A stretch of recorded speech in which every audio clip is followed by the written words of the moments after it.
real Kenyan. I think that one is now water under the bridge, because you see, if you have gotten a passport that is illegal, it becomes extremely hard to trace whether really you are Kenyan.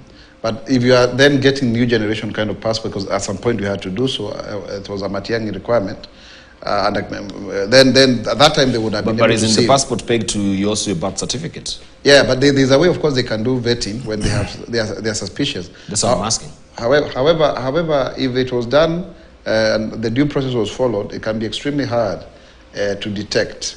But also, maybe the point there, Debali, is that with corruption, anything goes. Mm-hmm. Yeah. All right. Dr. Nyikao?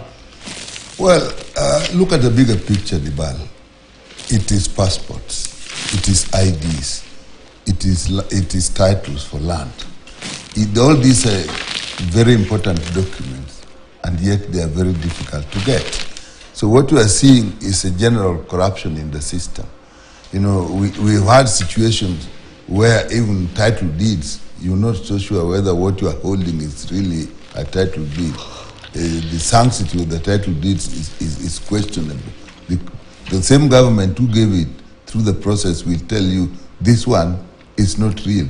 You went through the process. So the same you will have with passports. IDs, as you are saying, some people have IDs who are not Kenyans.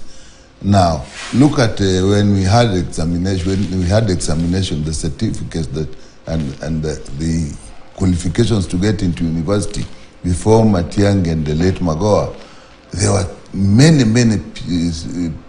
pupils and students who got very good passes, went to university, and when they cleaned the system, actually the admissions in the universities went down, campuses were closed. So you are concerned what is the real population of Kenya. Mm-hmm. It's not just in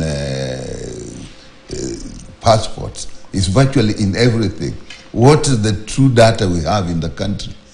You remember when the Matiang'i and Mwaura cleaned, the number of A's for students passing with A's dropped dramatically.